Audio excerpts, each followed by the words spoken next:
नमस्कार, मी श्वेता अंकले. तरुण भारतच्या न्यूज बुलेटिनमध्ये आपल्या सर्वांचे स्वागत. आता पाहूया ठळक घडामोडी.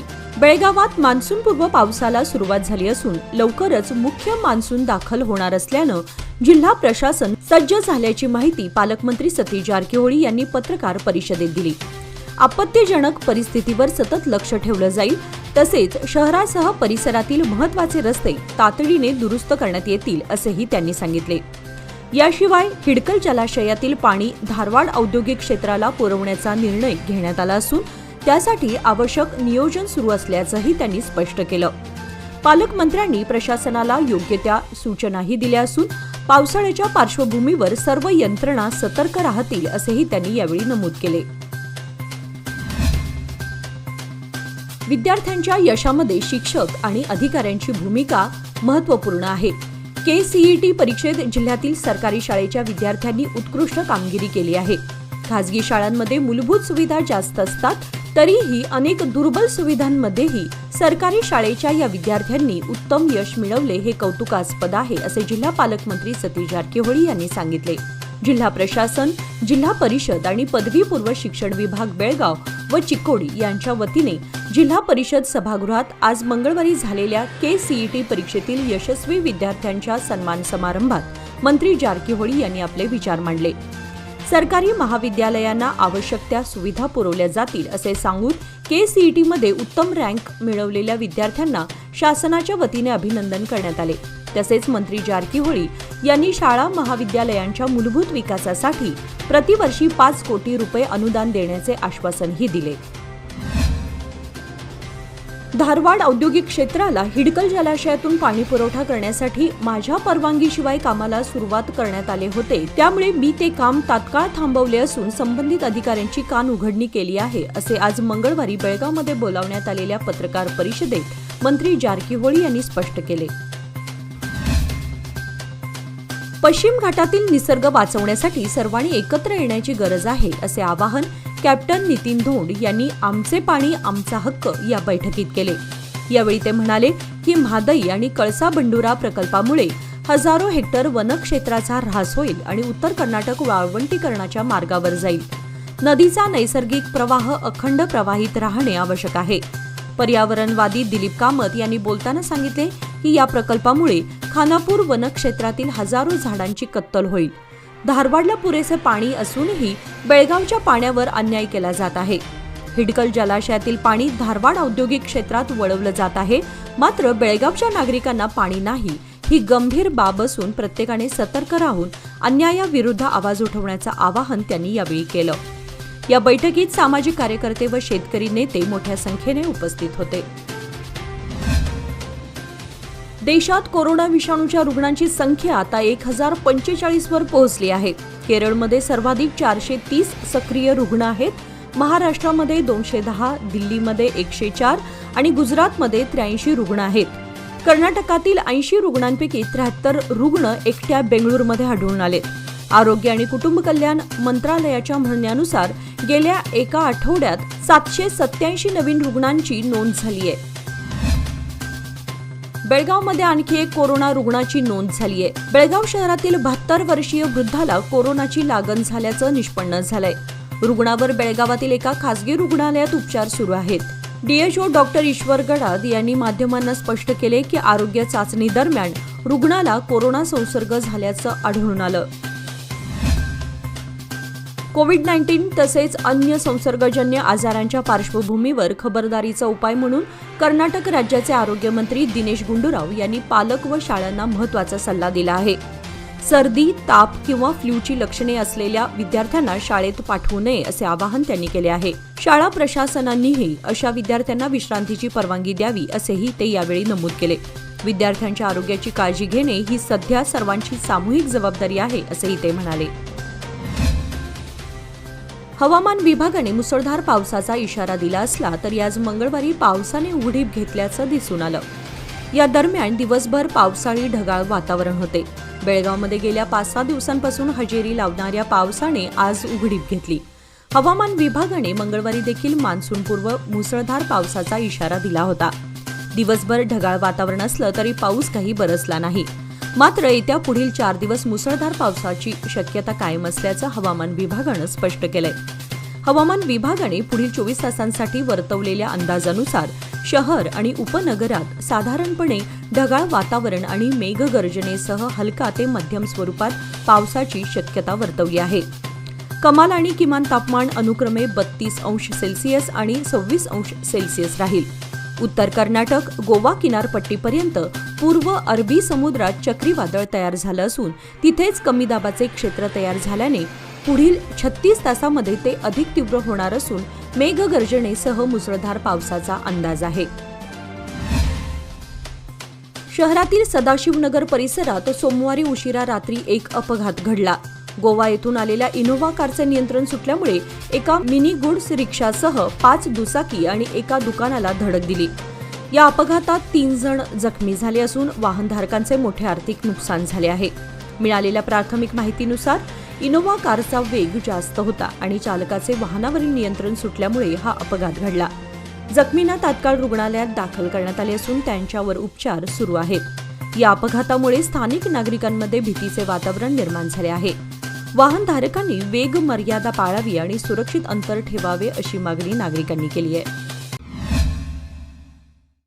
कृष्णा नदीवरील अलमट्टी धरणाची उंची 524 मीटर करण्यासाठी केंद्र सरकारने अधिसूचना काढावी, यासाठी कर्नाटक सरकारने जलसंपदा विभागावर दबाव आणला आहे.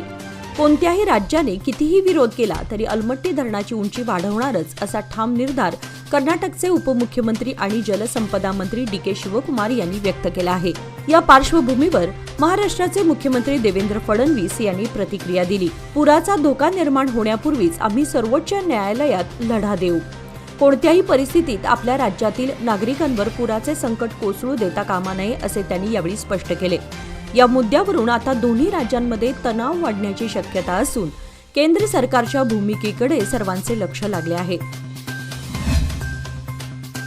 बेळगाव जिल्ह्यात अवकाळी पावसामुळे मोठ्या प्रमाणात नुकसान झालं असून सार्वजनिक बांधकाम मंत्री आणि जिल्ह्याचे पालकमंत्री सतीश जारकिहोळी यांनी याबाबत माहिती दिली आहे.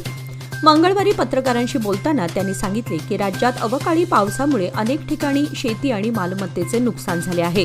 विशेषतः बेळगाव जिल्ह्यात भिंत कोसळून मृत्युमुखी पावलेल्या मृतांच्या कुटुंबियांना नुकसान भरपाई देण्याचे आदेश संबंधित खात्याला देण्यात आले आहेत.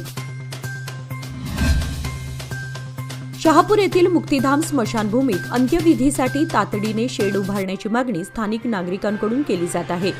2 दिवसांपूर्वी झालेल्या वादळी वाऱ्यासह पावसामुळे स्मशानभूमीतील जुन्या शेडवर झाडाची फांदी कोसळली आणि शेडचे मोठे नुकसान झाले. त्यामुळे सध्या मृत्यूपश्चात अंत्यविधी करताना मृताच्या नातेवाईकांना अडचणी निर्माण होत आहेत. मान्सूनपूर्व पावसाला सुरुवात झाल्याने या ठिकाणी लवकरात लवकर नवीन निवारा उभारावा अशी मागणी नागरिक करत आहेत. अंत्यविधीसाठी आलेल्या कुटुंबियांना पावसामुळे मोठा त्रास सहन करावा लागतो. प्रशासनाने तातडीने लक्ष घालून नव्या शेडच्या उभारणीसाठी निधी मंजूर करून कामाला सुरुवात करावी अशी मागणी स्थानिकांनी केली आहे. बेळगाव जिल्हा पालकमंत्री सतीश जारकिहोळी यांच्या हस्ते आज मंगळवार दिनांक 27 मे रोजी सीईटी परीक्षेत उत्तीर्ण झालेल्या विद्यार्थ्यांना प्रमाणपत्रे देऊन सन्मान करण्यात आला. विद्यार्थ्यांनी मिळवलेल्या यशाबद्दल त्यांचे कौतुक करण्यात आले. हा कार्यक्रम बेळगाव जिल्हा पंचायत सभागृहात आयोजित करण्यात आला होता. या कार्यक्रमामध्ये जिल्हा पंचायत सीईओ राहुल शिंदे, उत्तरचे आमदार आसिफ सेठ तसेच इतर अधिकारी उपस्थित होते. सतीश जारकिहोळी यांनी विद्यार्थ्यांचे अभिनंदन करताना त्यांच्या पुढील शैक्षणिक वाटचालीसाठी शुभेच्छा दिल्या. त्यांनी विद्यार्थ्यांना कठोर परिश्रम आणि समर्पणाच्या महत्त्वावर भर देत भविष्यातील आव्हानांना सामोरे जाण्यासाठी तयार राहण्याचा सल्ला दिला. दिव्यांग व्यक्तींना स्वयंपूर्णतेकडे घेऊन जाणाऱ्या एका सहानुभूतीपूर्ण आणि सर्वसमावेशक उपक्रमांतर्गत बेळगाव उत्तर मतदारसंघाचे आमदार आसिफ सेठ यांनी आज त्यांच्या कार्यालयात दिव्यांग लाभार्थ्यांना विशेषरित्या डिझाईन केलेल्या वाहनांचे वाटप केले. या उपक्रमात युवा नेते अमान सेठ, स्थानिक समर्थक आणि हितचिंतक यांचीही उपस्थिती होती. या विशेष वाहनांच्या सहाय्याने दिव्यांग नागरिकांना त्यांच्या दैनंदिन कामात मदत मिळणार असून त्यांचे स्वावलंबन आणि सामाजिक सहभाग वाढण्यास हातभार लागणार आहे. यावेळी बोलताना आमदार सेठ म्हणाले की समाजातील प्रत्येक घटकाला सन्मानाने जगता यावे यासाठी आम्ही कटिबद्ध आहोत. समावेशक विकास हेच आमचे ध्येय आहे. लाभार्थ्यांनी या मदतीसाठी आमदार सेठ यांचे आभार मानले व या उपक्रमामुळे त्यांच्या जीवनमानात सकारात्मक बदल होईल असा विश्वासही व्यक्त केला. कर्नाटकातील होदेगेरी येथील छत्रपती शहाजी महाराज यांच्या समाधी स्थळाच्या संवर्धनासाठी मराठा समाजाची मागणी असून या संदर्भात 27 मे रोजी बेळगाव शासकीय विश्रांतीगृहात आमदार MG मुळे यांची सदिच्छा भेट घेण्यात आली. यावेळी प्रसिद्ध इतिहास संशोधक डॉ. सरजू काटकर हे उपस्थित होते. त्यांनी नुकतेच प्रकाशित केलेले दी ग्रेट मराठा शिवाजी हे पुस्तक आमदार मुळे आणि माजी महापौर मालोजीराव अष्टेकर यांना भेट स्वरूपात देण्यात आले. संवर्धनाच्या चर्चेत आनंद आपटेकर, विनय कदम, लक्ष्मण किल्लेकर व अन्य मराठा समाजाचे पदाधिकारी सहभागी होते. समाधीच्या जतनासाठी ठोस पावले उचलण्याची मागणी यावेळी करण्यात आली. पक्षविरोधी कारवाया केल्याच्या आरोपावरून आमदार ST सोमशेखर आणि A. शिवराम हेब्बार यांची पक्षातून 6 वर्षांसाठी हकालपट्टी करण्यात आली आहे, अशी माहिती कर्नाटक भाजपचे प्रदेशाध्यक्ष BY विजेंद्र यांनी आज मंगळवारी दिली. केंद्रीय शिस्तपालन समितीनेही दीर्घ विचार विनिमयानंतर हा निर्णय घेतल्याचे त्यांनी माध्यमांशी बोलताना स्पष्ट केले. सोमशेखर आणि हेब्बार हे अनुक्रमे यशवंतपूर आणि यल्लापूर विधानसभा मतदारसंघाचे प्रतिनिधित्व करतात. आज मंगळवार दिनांक 27 मे रोजी सकाळी 7 वाजता चिदंबरम नगर अनुगोळ येथील 6व्या क्रॉसजवळील श्री शनेश्वर मंदिरात शनी जयंती मोठ्या भक्तिभावात आणि उत्साहात साजरी करण्यात आली. या शुभप्रसंगी शनिदेवाच्या मूर्तीची विशेष पूजा, अभिषेक, अलंकार व आरती करण्यात आली. भक्तांनी मोठ्या संख्येने मंदिरात उपस्थित राहून शनिदेवाचे दर्शन घेत आशीर्वाद घेतला. मंदिर परिसरामध्ये भक्तिमय वातावरण पाहायला मिळाले. या कार्यक्रमाचे आयोजन मंदिर समिती व स्थानिक नागरिकांच्या सहकार्याने करण्यात आले होते. पूजनानंतर प्रसाद वितरणही करण्यात आले. श्री शनेश्वर जयंतीनिमित्त मंदिर परिसर सुंदर फुलांनी सजवण्यात आला होता. हट्टीहोळी गल्ली शहापूर बेळगाव येथील बेकवाड बॉन्ड रायटर यांच्या ऑफिस समोरील विद्युत खांबावरील दिवा गेल्या 8 दिवसांपासून सतत सुरू आहे. याची सूचना हेस्कॉमला कळवण्यात आली असली तरी अद्याप याची दखल घेण्यात आली नाही. तरी हेस्कॉमने याची वेळीच नोंद घेऊन हा दिवा दिवसा बंद करावा अशी मागणी येथील नागरिक करत आहेत. राज्य सरकार कृषी विभागाकडून खरीप हंगामातील पेरणीसाठी शेतकऱ्यांना सवलतीच्या दरामध्ये बियाणांचे वितरण करण्यात येत आहे. याचा लाभ शेतकऱ्यांनी घ्यावा असे आमदार राजू कागे म्हणाले. उगार येथील PKPS संस्थेच्या सभाभवनामध्ये तालुका कृषी अधिकारी लिंगाना बिरादार यांच्या उपस्थितीमध्ये शेतकऱ्यांना बियाणांचे वाटप आमदारांच्या हस्ते करण्यात आले. अनपेक्षित मान्सूनपूर्व पावसाची बरसात आणि नद्यांच्या पाणी पातळीत मोठ्या प्रमाणात झालेली वाढ यामुळे कृष्णा, दूधगंगा, वेदगंगा व पंचगंगा नदी काठावरील जवळपास 11,906 विद्युत मोटारी सुरक्षित स्थळी ठेवण्यासाठी शेतकऱ्यांची सध्या धावपळ सुरू आहे. गेल्या 2-3 दिवसात नद्या प्रवाहित झाल्याने नदीकाठी एकच धांदल उडाली. चिकोडी तालुक्यात देखील पावसाची अधूनमधून सरी येत असल्याने अडथळे देखील निर्माण होत आहेत. गेल्या काही दिवसांपासून सुरू असलेल्या पावसाचे प्रमाण काही प्रमाणात घटले आहे, पण पाणलोट क्षेत्रातून नदी पात्रात येणाऱ्या पाण्याचा प्रवाह मात्र अद्याप कायम आहे. कल्लोळ कृष्णा नदीच्या पाणी पातळीत मंगळवारी 8 क्युसेक्सने वाढ झाली असून नव्याने बांधण्यात आलेल्या बंधाऱ्यावर पाणी आलं आहे. तसेच दूधगंगा नदीवरील मलिकवाड, दत्तवाड बंधारा देखील पाण्याखाली गेला आहे. पाणलोट क्षेत्रामध्ये मोठ्या प्रमाणात पडणारा पाऊस काहीसा कमी झाल्याचं दिसून येत आहे. याचबरोबर आजचे बातमीपत्र इथे संपले. अधिक माहिती आणि ताज्या घडामोडींसाठी पाहत रहा तरुण भारत न्यूज चॅनल. तसेच आमच्या चॅनलला लाईक, शेअर आणि सबस्क्राईब करायला विसरू नका. आणि विश्वासार्ह बातम्यांसाठी दररोज वाचा दैनिक तरुण भारत. धन्यवाद.